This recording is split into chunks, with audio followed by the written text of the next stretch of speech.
당신 정말 한심해요. 아내의 차가운 목소리가 거실에 떨어졌습니다. 서진우는 고개를 숙인 채 아무 말도 하지 못했죠. 14년 결혼 생활 동안 아내 한수민에게 들어온 말은 늘 비슷했습니다. 무능하다, 겁쟁이다, 한심하다. 하지만 진우는 참았습니다. 아내가 알아서는 안 되는 비밀이 있었으니까요. 그가 숨겨온 진짜 얼굴은 이 나라를 그림자에서 지켜온 특수요원이었습니다. 하지만 그 진실이 세상 밖으로 나오는 순간 모든 게 바뀌기 시작했습니다. 이야기가 시작되기 전 잠시만 함께 해주세요. 오늘 이 이야기가 여러분 마음 한켠에 오래 남기를 바랍니다. 마음에 닿으셨다면 구독과 좋아요로 함께 해주세요. 2025년 4월 서울 송파구의 한 아파트. 오전 11시가 넘었지만 서진우는 여전히 집에 있었습니다. 침실에서 나온 그는 거실로 향했죠. 주방에서는 아내 한수민이 통화를 하고 있었습니다. 네, 부장님. 제가 오후에 바로 보고서 올리겠습니다. 수민의 목소리는 또렷하고 자신감 넘쳤습니다. 대기업 마케팅팀 과장인 그녀는 능력을 인정받는 커리어우먼이었죠. 전화를 끊은 수민이 진우를 보더니 차갑게 말했습니다. 오늘도 안 나가요? 아, 오늘은 도서관 가려고. 도서관? 6년째 도서관만 가는데 뭐 하나 이뤄진 게 있나요? 수민의 말투에는 비웃음이 섞여 있었습니다. 진우는 아무 대꾸도 하지 못했죠. 사실 진우에게는 누구도 모르는 과거가 있었습니다. 그는 국가안보전략본부 소속 특수공작원이었고 14년간 대한민국의 안보를 위협하는 세력들을 제거해왔습니다. 북한 공작원 색출, 국제테러 조직화해, 산업스파이 척결까지 그의 손을 거쳐간 작전은 헤아릴 수 없이 많았죠. 하지만 6년 전 마지막 작전에서 후배 요원이 순직한 후 진우는 모든 것을 내려놓았습니다. 평범한 가장으로 살고 싶었던 거죠. 문제는 특수요원의 경력을 공개할 수 없다는 것이었습니다. 신분 노출은 본인뿐 아니라 가족의 목숨까지 위협하는 일이었으니까요. 그래서 진우는 아내에게조차 진실을 숨긴 채 백수로 지내야 했습니다. 정부에서 은밀하게 지급되는 특수수당으로 생활비를 보태면서 말이죠. 물론 수민은 그 사실을 전혀 몰랐습니다. 참, 오늘 저녁에 제 친구들 온다고 했죠? 그때쯤엔 집에 없는 게 좋을 것 같은데요. 알았어. 나갈게. 진우는 고개를 끄덕이고 방으로 들어갔습니다. 뒤에서 수민이 중얼거리는 소리가 들렸죠. 정말 언제까지 이렇게 살려고. 오후가 되자 진우는 집을 나섰습니다. 서울 시내의 한 카페로 향했죠. 약속이 있었습니다.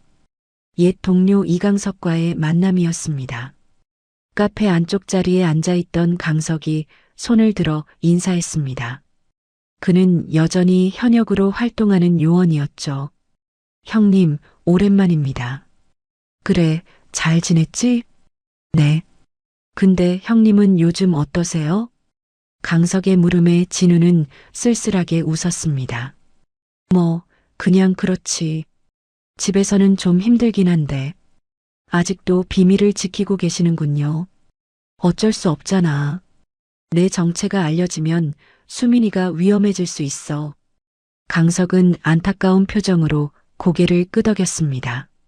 국가를 위해 헌신했던 사람이 가족에게조차 이해받지 못하는 삶을 산다는 게 가슴 아팠죠. 그나저나 형님, 요즘 이상한 움직임이 포착됐습니다. 무슨 움직임? 형님이 6년 전 마지막으로 소탕했던 검은뱀 조직 기억하시죠? 진우의 표정이 굳어졌습니다. 검은뱀. 그 이름만으로도 가슴에 칼이 꽂히는 것 같았습니다. 후배 장민호가 순직한 바로 그 작전이었으니까요. 그 조직이 다시 활동을 시작한 것 같습니다. 그리고 형님을 찾고 있어요. 날 찾는다고? 네. 복수를 준비하고 있는 것 같습니다. 진우의 눈빛이 날카로워졌습니다. 6년 동안 잠들어 있던 본능이 깨어나기 시작했죠. 얼마나 위험한 수준이야? 아직 확실하진 않습니다만 형님 주변을 감시하고 있는 것 같아요. 조심하셔야 할 것 같습니다. 진우는 고개를 끄덕였습니다. 이미 예상했던 일이었죠. 요원의 삶에는 완전한 은퇴란 없었으니까요. 저녁 무렵 집으로 돌아온 진우는 현관문 앞에서 멈칫했습니다. 안에서 낯선 남자 목소리가 들렸거든요. 수민의 친구들이 온 모양이었죠. 조용히 문을 열고 들어선 진우의 눈에 거실 풍경이 들어왔습니다. 수민과 그녀의 친구들 4~5명이 앉아 있었죠. 그리고 그 옆에는 양복을 말끔하게 차려입은 젊은 남자가 있었습니다. 아, 오셨네요. 수민의 목소리는 냉담했습니다. 친구들 앞에서조차 남편을 대하는 태도가 차가웠죠. 나갈게.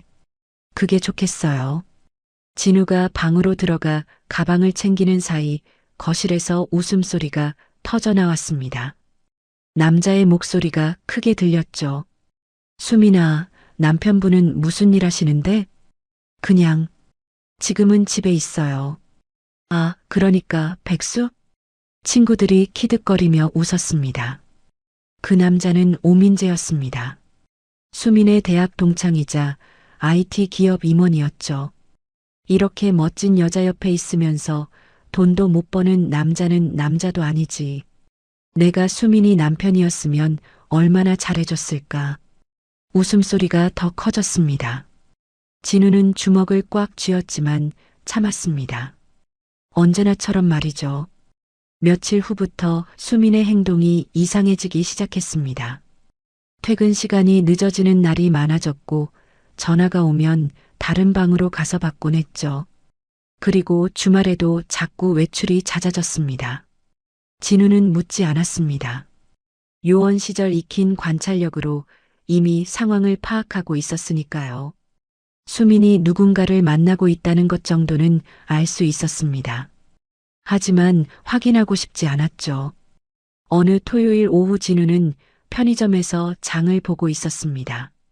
그때 아파트 입구에 검은색 BMW가 멈춰섰죠. 운전석에서 민재가 내렸고 조수석에서는 수민이 내렸습니다. 진우는 편의점 안쪽에 숨어 그들을 지켜봤습니다. 민재가 수민의 손을 잡았고 수민은 그 손을 뿌리치지 않았죠. 두 사람은 주변을 둘러본 후 가볍게 포옹했습니다. 진우의 가슴이 무너져 내렸습니다. 14년을 함께한 아내가 자신이 목숨 걸고 지키려 했던 사람이 이렇게 쉽게 무너지는 걸 지켜봐야 했으니까요. 하지만 지금은 그것보다 더 중요한 문제가 있었습니다. 강석이 말한 검은뱀 조직의 움직임이었죠. 진우는 즉시 주변을 살폈습니다. 아파트 맞은편 주차장에 낯선 검은색 승합차가 보였죠. 차 안에 사람들이 타고 있었습니다. 진우는 본능적으로 알아챘습니다. 감시팀이었죠. 집으로 돌아온 진우는 조용히 노트북을 켰습니다. 특수 암호화 프로그램을 통해 강석에게 메시지를 보냈죠. 수민의 안전을 위해 비공식 보호가 필요하다고요. 그날 밤 진우는 잠들지 못했습니다. 옆에 누운 수민은 평온하게 잠들어 있었죠. 진우는 천장을 바라보며 생각했습니다. 이제 어떻게 해야 할까? 진실을 밝혀야 할까? 아니면 계속 침묵해야 할까? 하지만 그 고민은 다음날 아침 산산조각이 나고 말았습니다. 다음날 아침 식탁에서 수민이 먼저 입을 열었습니다. 커피잔을 내려놓은 그녀의 표정은 단호했죠. 우리 얘기 좀 해요. 무슨 얘기? 이혼 얘기요. 짧고 명확한 한마디였습니다. 진우의 손에 쥐어진 포크가 그릇에 떨어졌죠. 갑자기 왜? 갑자기요? 6년을 참았는데 갑자기예요? 이제 진짜 한계예요. 수민의 목소리가 높아졌습니다. 참았던 감정들이 터져나오기 시작한 거죠. 당신 나이가 몇이에요? 45살이에요. 이 나이에 집에서 빈둥거리면서 도서관만 다니는 남자를 누가 남편으로 둡니까? 미안해. 내가 더 노력할게. 노력? 6년째 노력한다면서 달라진 게 뭐가 있어요? 아무것도 없잖아요. 진우는 아무 말도 할 수 없었습니다. 수민의 말이 틀리지 않았으니까요. 표면적으로는 정말 아무것도 하지 않은 백수였으니까요. 솔직히 말할게요.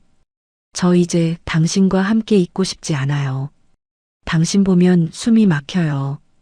제 인생이 이렇게 끝나는 게 너무 싫어요. 수민아, 이혼해요. 조용히 끝내요. 수민은 자리에서 일어나 방으로 들어가 버렸습니다. 진우는 식탁에 혼자 남아 식은 커피를 바라봤죠. 14년 결혼 생활이 이렇게 간단한 한마디로 끝나는 순간이었습니다. 며칠 후 수민의 어머니 한명희가 집을 찾아왔습니다. 장모는 예전부터 진우를 못마땅해 했었죠. 사위가 변변찮다는 게 그녀의 지론이었습니다. 거실 소파에 앉은 명희는 차 한 모금 마시고는 바로 본론을 꺼냈습니다. 진우 씨, 이제 그만 정리하는 게 어때요? 어머님, 우리 수민이가 얼마나 고생하는데요. 대기업 다니면서 집안 살림까지 다 책임지고. 당신은 6년 동안 뭐 했어요? 명희의 목소리는 차갑고 날카로웠습니다. 제가 집안일은 다 하고 있습니다. 집안일이 돈 벌어다 줍니까? 남자가 가장이면 가장답게 돈을 벌어와야지. 청소나 하고 요리나 하면 뭐해요? 진우는 입술을 깨물었습니다. 장모의 말 한마디 한마디가 가슴에 비수처럼 박혔죠. 솔직히 말할게요. 우리 수민이는 이렇게 살 애가 아니에요. 명문대 나오고 좋은 직장 다니고 능력도 뛰어난 애거든요. 그런 애가 당신 때문에 얼마나 기가 죽어 사는지 알아요? 어머님, 곧 변호사가 연락할 거예요. 협조해 주세요. 수민이가 당신한테 재산 분할이나 위자료 청구 안 할 테니까. 그때 부엌에서 수민이 나왔습니다. 그녀도 단호한 표정이었죠. 진우 씨, 우리 이제 정말 끝내요. 제발이요. 진우는 두 사람을 번갈아 바라봤습니다. 아내와 장모의 눈빛에는 이미 진우를 향한 애정이 남아있지 않았죠. 그날 밤 진우는 강석에게 연락을 했습니다. 카페에서 만난 강석의 표정은 심각했죠. 형님, 검은뱀 조직의 움직임이 구체화되고 있습니다. 어느 정도야? 형님 집 주변에 감시팀이 배치됐고 수민 씨의 동선도 파악하고 있는 것 같아요. 진우의 얼굴이 굳어졌습니다. 강서가 수민이 주변에 비공식 보호팀 배치할 수 있어? 쉽지 않습니다. 이혼 절차가 진행 중인 부인을 보호하는 건 명분이 약해요. 그럼 내가 직접 지켜야겠군. 형님, 그러시려면. 강석은 진우를 걱정스럽게 바라봤습니다. 알아. 더 힘들어질 거야. 하지만 다른 방법이 없어. 며칠 후 진우는 수민이 민재와 함께 있는 장면을 다시 목격했습니다. 이번에는 강남의 한 고급 레스토랑이었죠. 진우는 우연히 그 앞을 지나다가 창문 너머로 두 사람을 봤습니다. 민재가 수민의 손을 잡고 무언가를 진지하게 말하고 있었고 수민은 환하게 웃고 있었죠. 진우와 함께 있을 때는 한 번도 짓지 않던 그런 밝은 미소였습니다. 진우는 그 자리에서 한참을 서 있었습니다. 가슴이 찢어지는 것 같았지만 지금은 그런 감정에 빠져 있을 때가 아니었죠. 레스토랑 맞은편에 또다시 검은색 승합차가 보였습니다. 검은뱀 조직의 감시는 계속되고 있었죠. 집으로 돌아온 진우는 거실 테이블 위에 놓인 서류 봉투를 발견했습니다. 이혼 합의서였죠. 수민이 변호사를 통해 보낸 것이었습니다. 서류를 펼쳐본 진우의 손이 떨렸습니다. 재산 분할, 위자료, 모든 게 이미 정해져 있었죠. 수민은 진우에게 아무것도 요구하지 않았습니다. 대신 아파트를 포함한 모든 재산은 수민이 갖기로 되어 있었습니다. 진우는 소파에 주저앉았습니다. 14년의 결혼 생활이 이렇게 한 장의 서류로 정리되는 게 허무했습니다. 하지만 더 큰 문제는 따로 있었죠. 검은뱀 조직의 위협이었습니다. 다음 날 진우는 강석을 다시 만났습니다. 이번에는 더 충격적인 소식이 기다리고 있었죠. 형님, 검은뱀 조직의 배후를 확인했습니다. 누구야? 리첸밍이라는 중국인 사업가입니다. 6년 전 형님이 소탕했던 조직의 리더 리첸우의 동생이에요. 진우의 눈빛이 날카로워졌습니다. 그 자식이 복수를 하려고 한 거군. 네. 그리고 형님, 리첸밍이 다음 주에 한국에 입국합니다. 직접 나설 계획인 것 같아요. 진우는 고개를 끄덕였습니다. 이제 피할 수 없는 상황이 된 거죠. 강서가, 나 복귀할게. 형님, 6년 동안 도망쳤어. 하지만 이제 더 이상 숨을 수 없어. 수민이를 완전히 지키려면 리첸밍을 제거해야 해. 강석은 진우의 단호한 눈빛을 보며 고개를 끄덕였습니다. 알겠습니다, 형님. 복귀 절차를 진행하겠습니다. 그날 저녁 집으로 돌아온 진우는 수민이 짐을 싸고 있는 걸 발견했습니다. 어디가? 당분간 친구 집에서 지낼 거예요. 이혼 절차 끝날 때까지요. 수민아, 진우 씨도 다음 주까지 나갈 곳 알아보세요. 이 집은 제가 갖기로 했으니까. 수민은 냉정하게 말하고는 캐리어를 끌고 현관으로 향했습니다. 문 앞에서 잠시 멈춘 그녀가 돌아보지 않고 말했죠. 14년 동안 고마웠어요. 하지만 이제 끝이에요. 현관문이 닫히는 소리가 울렸습니다. 진우는 텅 빈 거실에 혼자 남았죠. 14년 결혼 생활이 정말로 끝나는 순간이었습니다. 일주일 후 진우는 작은 고시원 방으로 짐을 옮겼습니다. 14년간 함께 살았던 아파트를 떠나 단칸방에 정착한 거죠. 짐이라고 해봤자 옷가지 몇 벌과 노트북 그리고 옛 동료들의 사진이 전부였습니다. 고시원 침대에 누운 진우는 천장을 바라봤습니다. 좁고 답답한 공간이었지만 불평할 처지가 아니었죠. 휴대전화가 울렸습니다. 강석이었죠. 형님, 어디 계세요? 고시원에 있어. 집에서 나왔거든. 죄송합니다, 형님. 강석의 목소리에는 안타까움이 묻어났습니다. 괜찮아. 그나저나 수민이는 안전해? 네, 비공식 보호팀을 붙였습니다. 하지만 형님, 리첸밍이 내일 입국합니다. 알았어. 작전 브리핑은 언제야? 내일 오전 본부로 오시면 됩니다. 진우는 전화를 끊고 창밖을 바라봤습니다. 6년 만에 다시 현장으로 돌아가는 거였죠.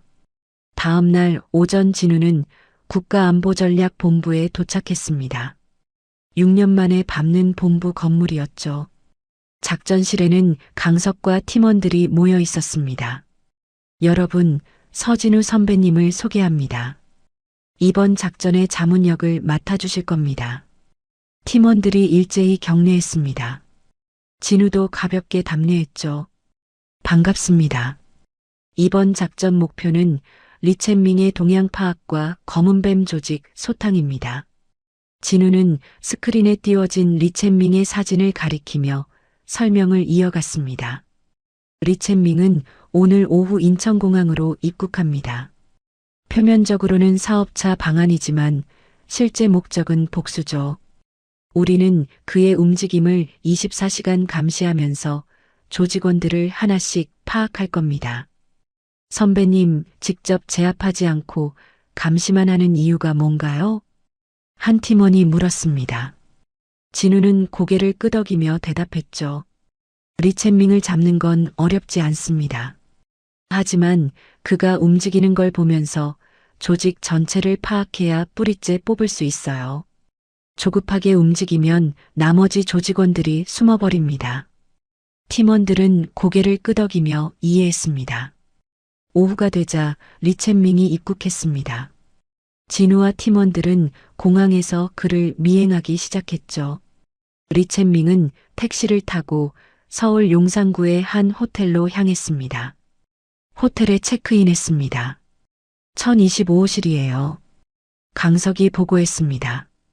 진우는 쌍안경으로 호텔 창문을 관찰했죠.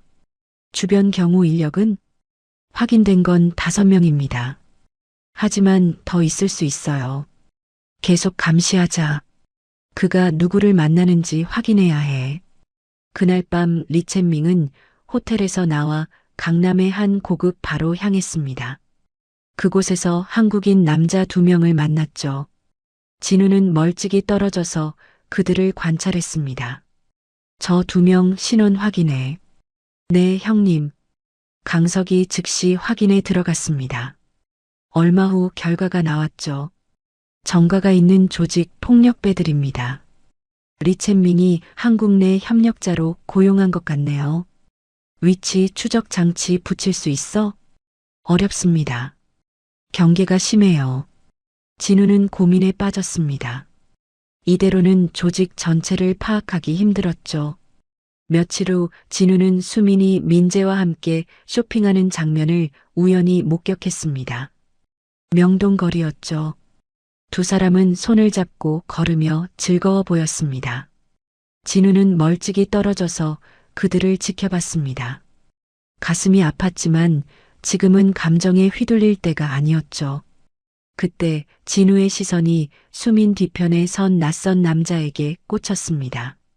검은뱀 조직원이었죠. 젠장, 수민이를 미행하고 있어. 진우는 즉시 강석에게 연락했습니다. 강석아, 수민이 뒤에 미행자가 붙었어. 지금 명동이야. 바로 보호팀 투입하겠습니다. 안 돼. 그러면 우리가 움직이는 걸 들킬 수 있어. 내가 처리할게. 진우는 조심스럽게 미행자에게 접근했습니다. 사람들 틈에 섞여 자연스럽게 다가갔죠. 미행자가 수민을 촬영하려는 순간 진우가 일부러 부딪혔습니다. 아, 죄송합니다. 아, 조심하라고. 미행자가 화를 내며 진우를 밀쳤습니다. 하지만 그 짧은 순간 진우는 미행자의 주머니에 초소형 추적 장치를 넣었죠. 요원 시절 수없이 연습했던 기술이었습니다. 정말 죄송합니다. 진우는 고개를 숙이고 자리를 떠났습니다. 미행자는 다시 수민을 관찰하기 시작했죠. 안전한 곳으로 이동한 진우는 강석에게 연락했습니다. 추적 장치 심었어? 신호 잡혀?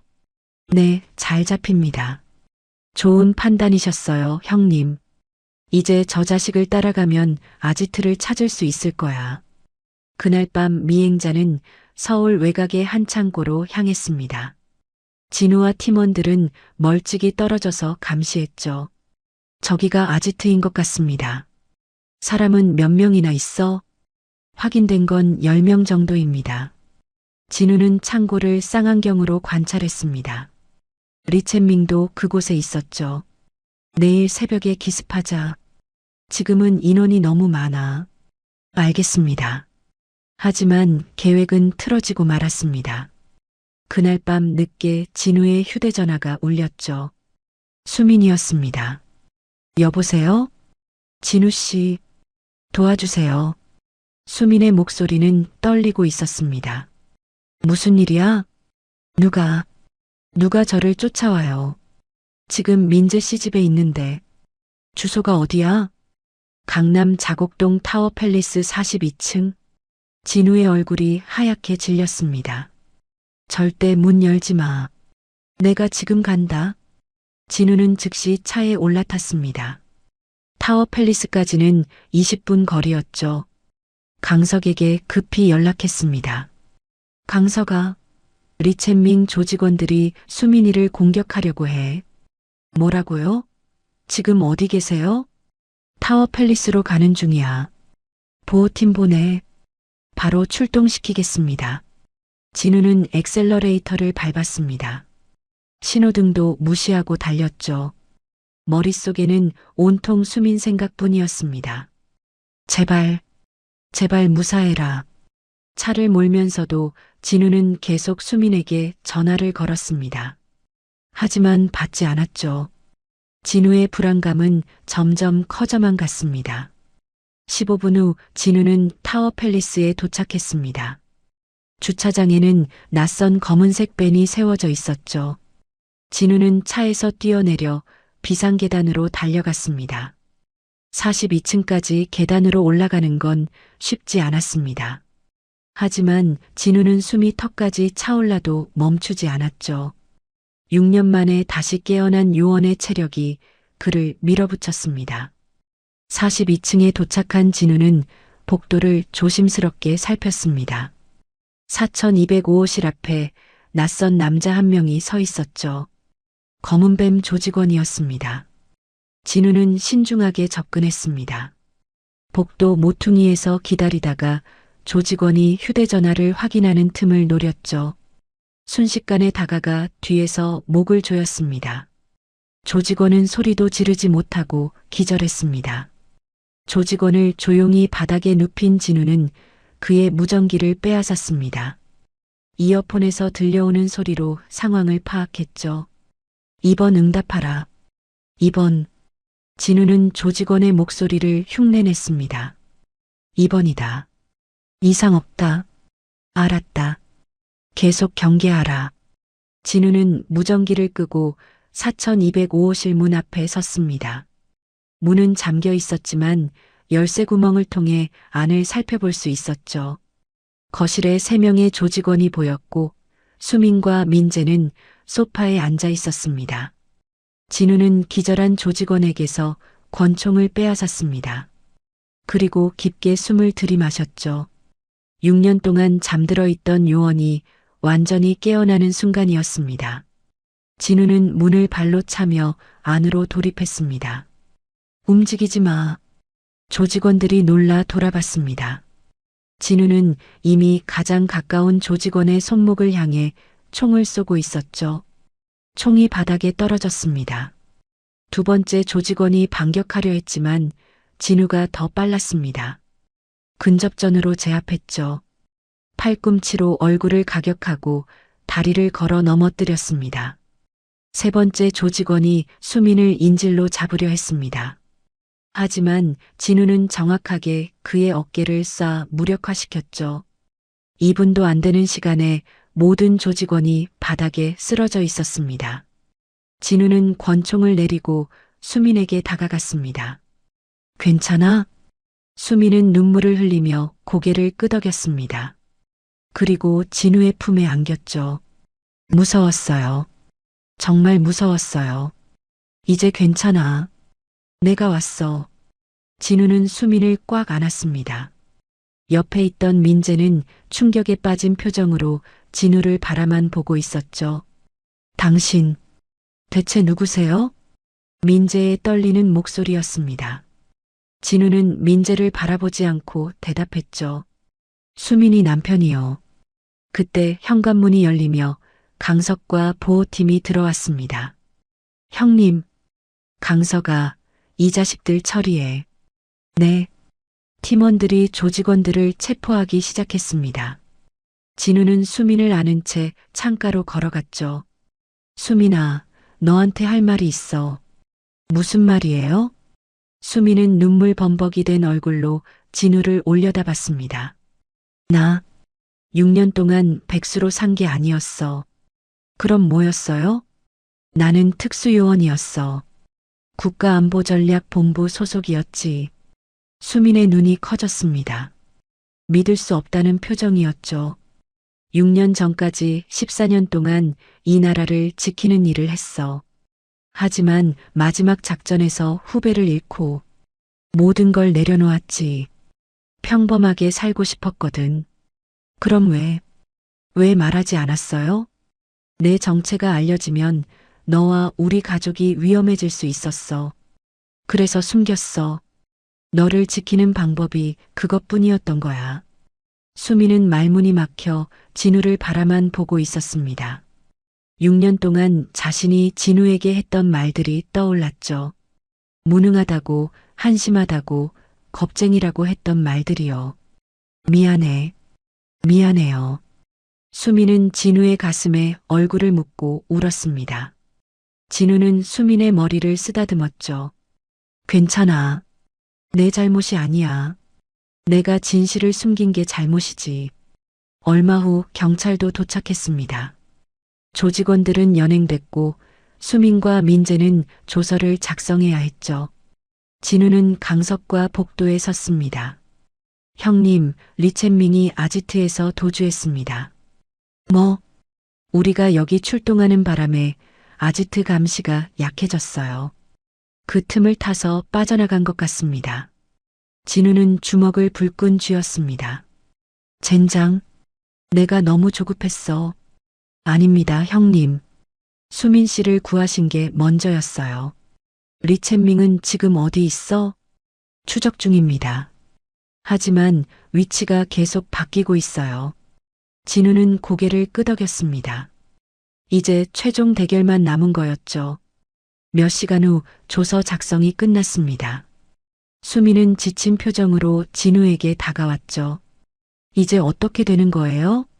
너는 안전한 곳으로 피신해야 해. 리첸밍이 아직 잡히지 않았거든. 당신은요? 나는 이 일을 끝내야 해.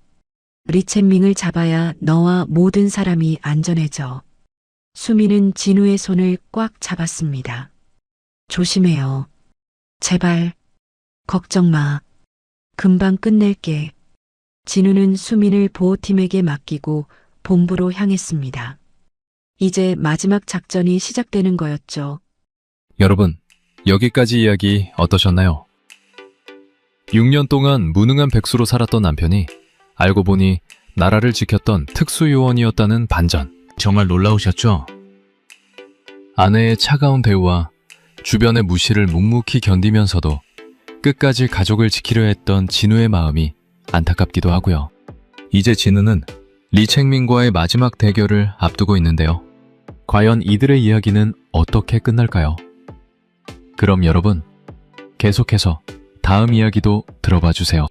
다음 날 아침 진우는 본부 작전실에 있었습니다. 밤새 리첸밍의 위치를 추적했지만 계속 이동하고 있었죠. 형님, 리첸밍이 인천 쪽으로 이동하고 있습니다. 강석이 화면을 가리켰습니다. 공항으로 가려는 건가? 그럴 가능성이 높습니다. 상황이 불리해지니까 도주하려는 것 같아요. 진우는 즉시 결정을 내렸습니다. 공항으로 가자. 놓치면 안 돼. 팀원들이 일제히 움직였습니다. 진우와 강석은 선두 차량을 타고 인천공항으로 향했죠. 차 안에서 강석이 물었습니다. 형님, 수민 씨는 괜찮으세요? 응. 보호시설에 있어. 이 일이 끝나면 데리러 갈 거야. 그나저나 형님, 수민 씨가 이제 진실을 아셨는데 어떻게 되실 건가요? 진우는 창밖을 바라보며 대답했습니다. 모르겠어. 14년 동안 함께 살았는데 6년 동안 거짓말을 한 셈이니까. 수민이가 날 용서할지. 하지만 형님은 수민 씨를 지키려고 그러신 거잖아요. 그래도 거짓말은 거짓말이야. 어쨌든 이 일부터 끝내자. 그 다음에 생각할게. 1시간 후 그들은 인천공항에 도착했습니다. 진우는 즉시 출국장 CCTV를 확인했죠. 리첸밍 보여? 아직 안 보입니다. 하지만 30분 후 상하이행 비행기가 출발하는데 그 비행기 승객 명단에 리첸밍과 유사한 이름이 있어요. 변장하고 가명을 쓴 거군. 어디쯤 있을까? 출국 심사장 근처일 겁니다. 진우와 팀원들은 출국장으로 향했습니다. 하지만 일반인들 사이에서 리첸밍을 찾는 건 쉽지 않았죠. 젠장, 사람이 너무 많아. 그때 진우의 눈에 익숙한 뒷모습이 들어왔습니다. 모자를 깊이 눌러쓰고 마스크를 쓴 남자였죠. 걸음걸이와 체형이 리첸밍과 일치했습니다. 저기다. 진우가 소리치며 달려갔습니다. 리첸밍도 진우를 발견하고 도망치기 시작했죠. 공항 안은 순식간에 아수라장이 됐습니다. 리첸밍은 사람들 사이를 비집고 들어가며 도망쳤습니다. 진우는 그 뒤를 바짝 쫓았죠. 하지만 공항 안에서는 총을 쓸 수 없었습니다. 일반인들이 너무 많았으니까요. 리첸밍은 면세점 구역으로 들어갔습니다. 진우도 따라 들어갔죠. 두 사람은 좁은 통로를 달리며 추격전을 벌였습니다. 리첸밍, 멈춰. 하지만 리첸밍은 멈추지 않았습니다. 오히려 속도를 높였죠. 진우는 마지막 힘을 다해 리첸밍에게 달려들었습니다. 두 사람은 바닥에 넘어지며 몸싸움을 벌였습니다. 리첸밍이 주머니에서 칼을 꺼냈죠. 진우는 재빠르게 그의 손목을 잡았습니다. 형, 우린 끝났어. 리첸밍이 이를 갈며 말했습니다. 너 때문에 내 형이 죽었어. 복수할 거야. 내 형은 테러리스트였어. 무고한 사람들을 죽였지. 무고한 사람? 이 세상에 무고한 사람은 없어. 리첸밍이 칼을 휘둘렀습니다. 진우는 간신히 피했죠. 그 순간 강석과 팀원들이 도착했습니다. 형님, 팀원들이 리첸밍을 제압했습니다. 리첸밍은 더 이상 저항할 수 없었죠. 끝이야, 리첸밍. 진우가 차갑게 말했습니다. 리첸밍은 땅바닥에 쓰러진 채 웃었죠. 끝? 아니야. 이건 시작일 뿐이야. 우리 조직은 절대 끝나지 않아. 내 조직은 이미 끝났어. 어젯밤 아지트를 습격해서 모두 체포했거든. 리첸밍의 얼굴이 하얗게 질렸습니다. 거짓말. 거짓말이 아니야. 너희는 끝난 거야. 리첸밍은 수갑을 찬 채 연행됐습니다. 진우는 그 모습을 지켜보며 깊은 한숨을 내쉬었죠. 6년 전부터 시작된 악연이 드디어 끝난 거였습니다. 공항을 나선 진우에게 강석이 다가왔습니다. 수고하셨습니다, 형님. 정말로 끝났네요. 응. 이제 정말 끝이야. 이제 어떻게 하실 건가요? 수민이한테 가봐야지. 할 얘기가 많거든. 진우는 강석과 헤어져 보호시설로 향했습니다. 차를 몰면서도 머릿속은 복잡했죠. 수민에게 뭐라고 말해야 할까? 용서를 구해야 할까? 아니면 이혼을 받아들여야 할까? 보호시설에 도착한 진우는 안내를 받아 수민이 있는 방으로 갔습니다. 문을 열자 수민이 창가에 서 있었죠. 수민아. 수민이 돌아봤습니다. 그녀의 눈은 붉게 부어 있었죠. 다 끝났어요? 응. 리첸밍을 잡았어. 이제 안전해. 수민은 안도의 한숨을 내쉬었습니다. 그리고 진우에게 다가와 앉았죠. 진우 씨, 우리 얘기 좀 해요. 응. 수민은 잠시 망설이다 입을 열었습니다. 어젯밤 한숨도 못 잤어요. 계속 생각했거든요. 지난 6년 동안 제가 당신한테 얼마나 심하게 했는지. 수민아, 아니에요. 제가 말할게요. 수민의 목소리는 떨리고 있었습니다. 당신은 나라를 지키는 일을 하셨잖아요. 목숨을 거는 일을요. 그런데 저는 당신을 무능하다고, 한심하다고, 겁쟁이라고 했어요. 눈물이 수민의 뺨을 타고 흘러내렸습니다. 정말 미안해요. 제가 너무 못됐어요. 당신이 저를 지키려고 모든 걸 참으셨는데.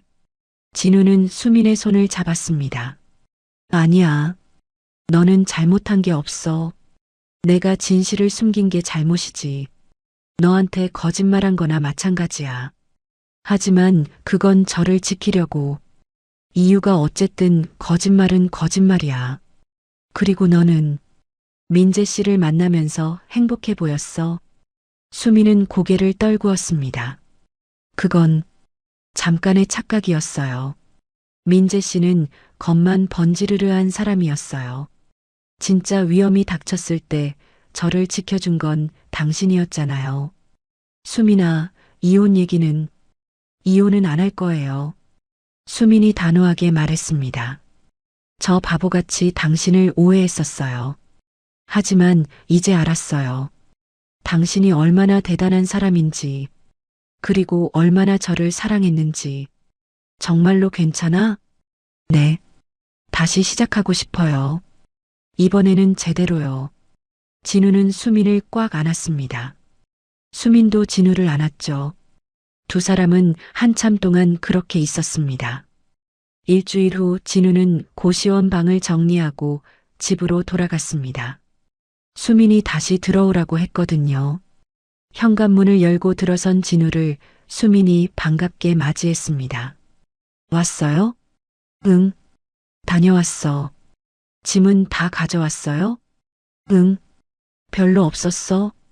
수민은 진우의 짐을 받아 안방으로 가져갔습니다. 진우는 거실을 둘러봤죠. 일주일 전까지만 해도 자신이 쫓겨났던 곳이었는데 이제 다시 돌아온 거였습니다. 진우 씨, 저녁 뭐 먹고 싶어요? 아, 뭐든 좋아. 그럼 제가 된장찌개 끓일게요. 당신 좋아하잖아요. 수미는 부엌으로 가서 요리를 시작했습니다. 진우는 소파에 앉아 그 모습을 지켜봤죠. 6년 만에 처음 보는 광경이었습니다. 수민이 자신을 위해 요리하는 모습 말이죠. 저녁을 먹으며 두 사람은 이런저런 이야기를 나눴습니다. 일상적인 대화였지만 진우에게는 소중했죠. 그나저나 진우 씨 앞으로 뭐 할 거예요? 글쎄, 완전히 은퇴할 생각이야. 이제 정말 평범하게 살고 싶어? 그럼 일은요? 작은 카페라도 하나 차릴까 해. 조용한 곳에서 커피 내리면서 사는 거. 어때? 수미는 웃으며 고개를 끄덕였습니다. 좋아요. 제가 도와줄게요. 정말? 네. 같이 해요. 진우는 수민의 손을 잡았습니다. 수민도 진우의 손을 꽉 쥐었죠. 며칠 후 수민의 어머니 명희가 집을 찾아왔습니다. 이번에는 표정이 완전히 달랐죠. 진우 씨, 거실에 앉은 명희는 고개를 숙였습니다. 제가 정말 잘못했어요.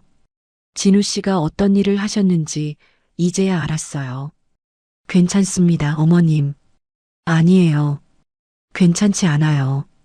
나라를 위해 희생하신 분한테 제가 너무 함부로 대했어요. 명희의 눈에 눈물이 맺혔습니다. 진우 씨 용서해 주세요. 그리고 우리 수민이 잘 부탁드려요. 어머님, 고개 들으세요. 저도 잘못했습니다. 진실을 숨긴 게 잘못이었죠. 아니에요. 가족을 지키려고 그러신 거잖아요. 명희는 진우의 손을 잡았습니다. 그리고 진심으로 사과했죠. 정말 죄송합니다. 앞으로는 좋은 사위로 모시겠어요. 진우는 웃으며 고개를 끄덕였습니다. 그날 오후 진우는 민재에게서 연락을 받았습니다. 만나자는 내용이었죠. 진우는 약속 장소인 카페로 갔습니다. 카페에 앉은 민재의 표정은 어두웠습니다.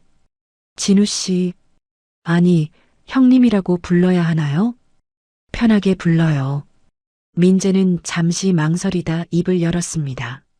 저, 고백할 게 있어요. 사실 저는 수민 씨한테 순수한 마음으로 다가간 게 아니었어요. 알고 있어요. 네. 민재는 놀란 표정으로 진우를 바라봤습니다. 처음에는 수민이가 혼자 고생하는 걸 알고 접근한 거죠. 하지만 시간이 지나면서 진심이 됐을 거예요. 민재는 고개를 끄덕였습니다. 맞아요. 처음에는 그냥 예쁘고 능력 있는 여자가 백수 남편 때문에 고생한다기에. 하지만 알면 알수록 수민 씨가 좋았어요. 그래서요? 하지만 이제 알았어요. 제가 수민 씨를 가질 자격이 없다는 걸요. 형님처럼 목숨 걸고 수민 씨를 지킬 수는 없으니까요. 민재는 고개를 숙였습니다. 정말 죄송합니다. 그리고 부럽습니다. 형님 같은 사람이 되고 싶네요. 진우는 쓸쓸하게 웃었습니다. 나는 좋은 사람이 아니에요. 아내한테 6년 동안 거짓말했던 사람이거든요. 하지만 그건 수민 씨를 지키려고. 이유가 어쨌든 거짓말은 거짓말이에요. 어쨌든 수민이한테 잘해줘서 고마웠어요. 힘든 시기에 옆에 있어줘서요. 민재는 진우를 바라보며 고개를 끄덕였습니다. 두 사람은 잠시 침묵했죠. 그럼 저는 이만 가볼게요. 앞으로 행복하세요. 민재는 자리에서 일어나 카페를 나갔습니다. 진우는 창밖을 바라보며 생각했죠. 민재도 나쁜 사람은 아니었다고. 그날 밤 집으로 돌아온 진우에게 수민이 물었습니다. 민재 씨는 뭐래요? 사과하더라. 그리고 앞으로 우리한테 연락 안 하겠대. 그래요. 수민은 잠시 망설이다 말했습니다. 진우 씨, 저도 고백할 게 있어요. 뭔데? 사실 민재 씨한테 마음이 흔들렸었어요. 당신이 백수로 있을 때요. 진우는 아무 말도 하지 않았습니다. 수민은 눈물을 흘리며 말을 이었죠. 정말 미안해요. 당신한테 너무 실망해서 다른 사람을 봤어요. 민재 씨가 좋아 보였거든요. 알고 있었어. 네, 다 알고 있었어. 너희 둘이 만나는 것도 데이트하는 것도. 수민의 얼굴이 하얗게 질렸습니다. 그런데 왜 아무 말도 안 했어요? 내가 뭐라고 할 수 있겠어. 6년 동안 백수로 살았는데 내가 다른 사람을 찾는 건 당연한 거잖아. 여보. 수민은 눈물을 주체하지 못하고 울었습니다. 진우는 수민을 안아주며 말했죠. 괜찮아. 이제 다 끝났어. 중요한 건 우리가 여전히 함께 있다는 거야. 정말 미안해요. 정말로. 미안해할 필요 없어. 우리 다시 시작하자. 이번에는 제대로. 두 사람은 서로를 꽉 안았습니다. 한 달이 지났습니다. 진우와 수민의 관계는 조금씩 회복되고 있었죠.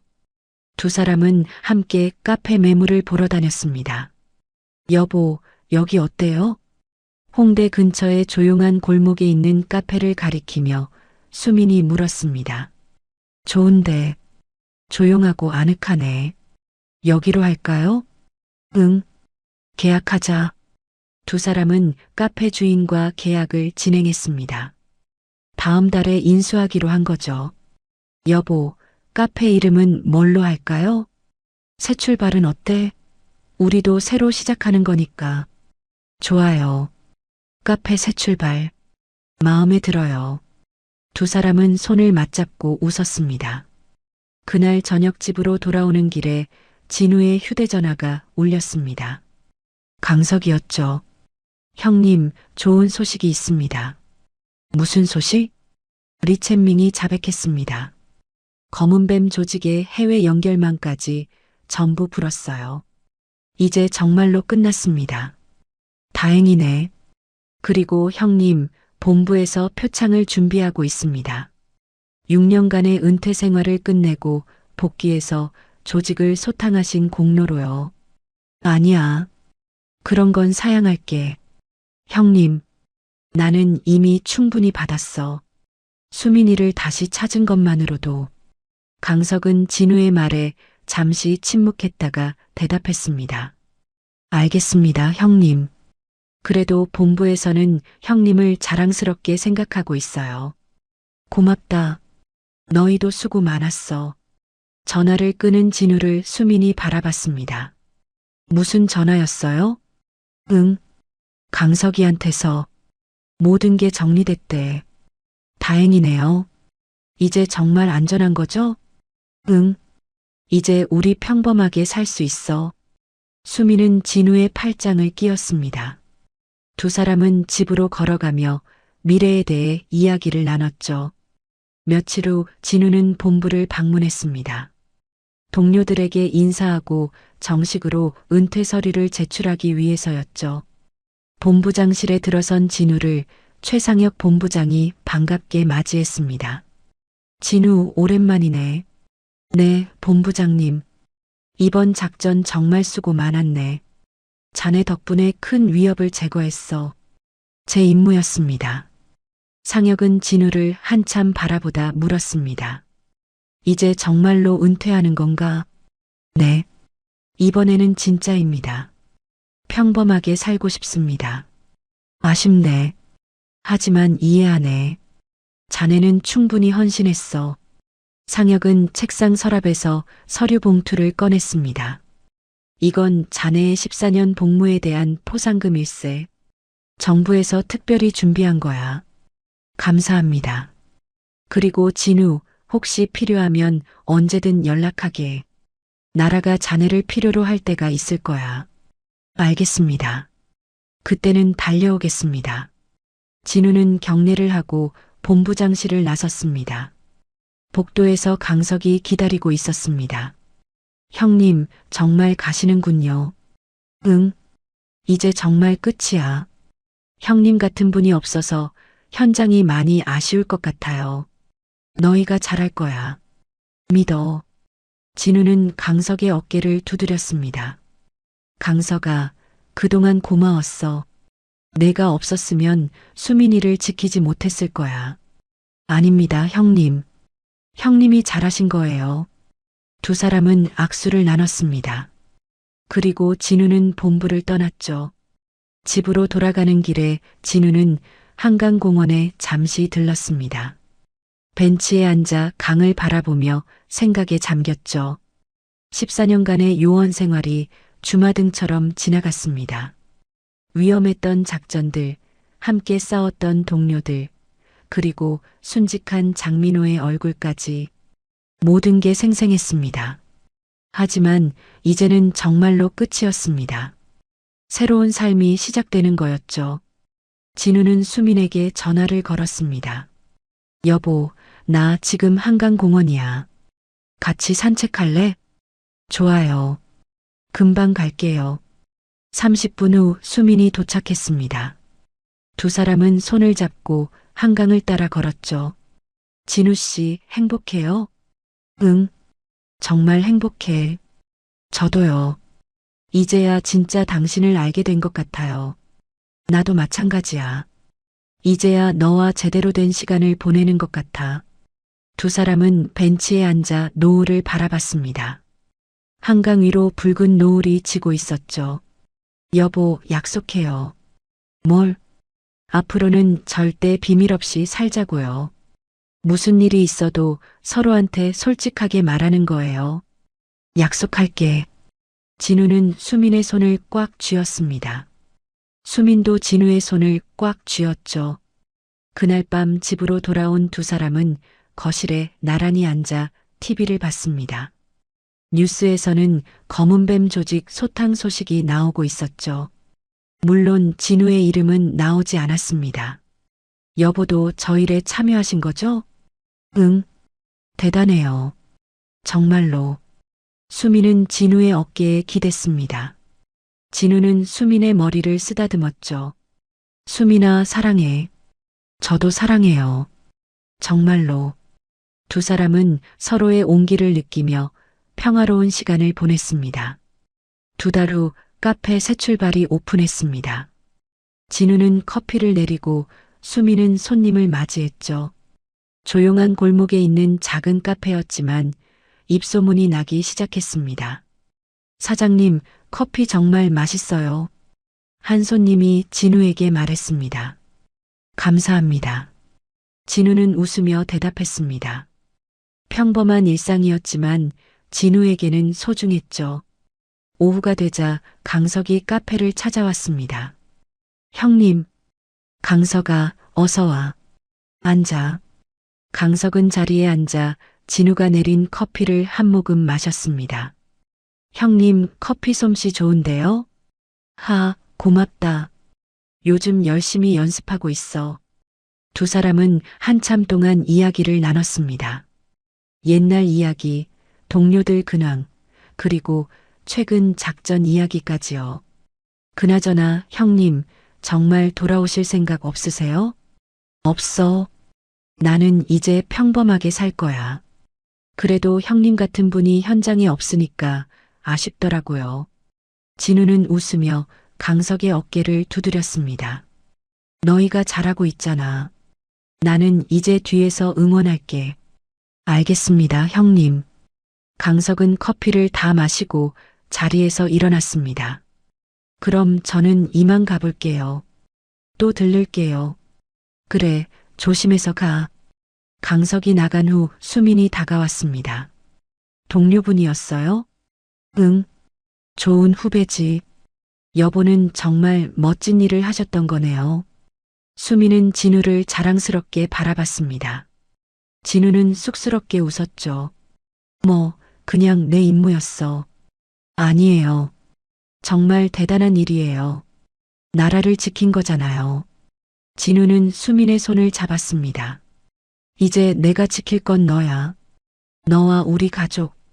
여보. 두 사람은 서로를 바라보며 미소 지었습니다. 그날 저녁 카페 문을 닫고 집으로 돌아가는 길에 진우와 수민은 한강을 걸었습니다. 여보, 행복해요? 수민이 물었습니다. 진우는 고개를 끄덕였죠. 응, 정말 행복해. 이게 내가 원했던 삶이야. 저도요. 이제야 진짜 당신과 함께 사는 것 같아요. 나도 마찬가지야. 14년 동안 함께 살았지만 정작 제대로 함께한 건 지난 몇 달이 처음인 것 같아. 두 사람은 손을 잡고 천천히 걸었습니다. 한강 위로 별이 빛나고 있었죠. 몇 주 후 카페에 특별한 손님이 찾아왔습니다. 본부장 최상혁이었죠. 본부장님. 진우는 놀라서 자리에서 일어났습니다. 상혁은 웃으며 손을 흔들었죠. 편하게 있게. 그냥 커피 마시러 왔네. 앉으세요. 제가 커피 내려드릴게요. 진우는 정성껏 커피를 내려 상혁에게 건넸습니다. 상혁은 한 모금 마시고 고개를 끄덕였죠. 맛있네. 커피 솜씨가 1급이야. 감사합니다. 상혁은 카페를 둘러보며 말했습니다. 여기 분위기 좋네. 잘 차렸어. 아직 시작 단계입니다. 열심히 하고 있습니다. 그래, 잘하고 있어. 상혁은 잠시 침묵하다 진우를 바라봤습니다. 진우, 행복한가? 네, 정말 행복합니다. 다행이네. 자네는 충분히 행복할 자격이 있어. 감사합니다, 본부장님. 상혁은 커피를 다 마시고 자리에서 일어났습니다. 그럼 나는 이만 가볼게. 커피 잘 마셨어. 그리고 진우. 네. 혹시 나라가 정말 위급한 상황이 오면 그때는 연락해도 되겠나? 진우는 잠시 생각하다 대답했습니다. 그때는 달려가겠습니다. 약속드립니다. 상혁은 만족스럽게 웃었습니다. 그 말이면 됐네. 잘 있게. 상혁이 나간 후 수민이 다가왔습니다. 높으신 분이셨나 봐요? 응. 옛날 상사셨어. 뭐라고 하셨어요? 행복하냐고 물으시더라. 뭐라고 대답하셨어요? 행복하다고 했지. 사실이니까. 수민은 진우를 안아주었습니다. 저도 행복해요. 정말로. 그날 밤 집으로 돌아온 진우와 수민은 소파에 나란히 앉아 있었습니다. 수민이 진우의 어깨에 기대며 말했습니다. 여보, 앞으로 우리 어떻게 살까요? 그냥 평범하게 살면 되지. 카페 운영하고 가끔 여행도 가고. 좋아요. 그렇게 해요. 그리고 나중에는. 진우가 말을 멈췄습니다. 수민이 고개를 들어 진우를 바라봤죠. 나중에는 뭐예요? 아이도 갖고 싶어. 늦었지만. 수민은 환하게 웃었습니다. 저도요. 저도 그 생각했어요. 정말? 네. 우리 아이 갖자요. 그리고 행복한 가정 만들어요. 진우는 수민을 꽉 안았습니다. 수민도 진우를 안았죠. 몇 달이 지났습니다. 카페 새 출발은 동네에서 입소문이 나기 시작했습니다. 손님들이 점점 늘어났고 진우와 수미는 바쁘지만 행복한 나날을 보냈죠. 어느 날 한 손님이 카페에 들어와 진우에게 물었습니다. 사장님, 혹시 군인이셨어요? 분위기가 딱 그런 느낌이 나서요. 진우는 웃으며 고개를 저었습니다. 아니요. 그냥 평범한 사람입니다. 손님이 나간 후 수민이 웃으며 말했습니다. 평범한 사람이라니요. 여보는 전혀 평범하지 않은데. 하하, 그래도 이제는 평범하게 살고 싶어? 알아요. 그래서 더 멋진 거예요. 진우는 수민을 바라보며 미소 지었습니다. 그날 저녁 문을 닫을 무렵 진우는 카페 문 위에 작은 액자를 걸었습니다. 거기에는 이런 문구가 적혀 있었죠. 모든 끝은 새로운 시작입니다. 수민이 그 액자를 보며 물었습니다. 멋진 문구네요. 여보가 생각하신 거예요? 응. 우리한테 딱 맞는 것 같아서. 그러네요. 우리도 새로운 시작을 했으니까. 두 사람은 손을 잡고 카페를 나섰습니다. 해가 지고 있었지만 진우와 수민의 마음은 밝았습니다. 힘든 시간을 이겨내고 다시 만난 사랑이었기에 더욱 소중했죠. 진우는 이제 더 이상 무능한 백수가 아니었습니다. 그는 나라를 지킨 영웅이었고 가족을 사랑하는 남편이었습니다. 그리고 수민도 더 이상 진우를 무시하지 않았습니다. 그녀는 진우의 희생을 이해했고 그를 존경하고 사랑했죠. 14년 결혼 생활 중 가장 힘든 6년을 보냈지만 그 시간이 있었기에 두 사람은 서로의 소중함을 더 깊이 깨달을 수 있었습니다. 그리고 이제 그들에게는 진짜 행복한 시간이 기다리고 있었죠. 카페 새 출발에 불이 꺼지고 진우와 수미는 집으로 향했습니다. 그들의 새로운 시작은 이제 막 시작됐습니다. 여러분, 오늘 이야기 어떠셨나요? 6년 동안 무능한 백수로 보였던 남편이 알고 보니 나라를 지켰던 특수요원이었다는 반전. 정말 놀라우셨죠? 진우는 가족을 지키기 위해 자신의 정체를 숨기고 모든 모욕을 감수했습니다. 그리고 마지막에는 진정한 사랑을 되찾을 수 있었죠. 이 이야기가 우리에게 전하는 메시지는 명확합니다. 사람을 겉모습만으로 판단해서는 안 된다는 것이. 우리 주변에도 묵묵히 자신의 자리에서 최선을 다하는 사람들이 있을 겁니다. 화려하지 않아도, 눈에 띄지 않아도 그들은 자기 방식대로 세상을 지키고 있는 거예요. 그리고 진정한 사랑은 상대방의 진실을 이해하고 받아들일 때 완성된다는 것도 배울 수 있습니다. 수민이 진우의 희생을 알고 나서야 진짜 사랑을 시작할 수 있었던 것처럼 말이죠. 여러분도 곁에 있는 소중한 사람들을 다시 한번 바라봐 주세요. 그들의 숨겨진 이야기가 있을지 모르니까요.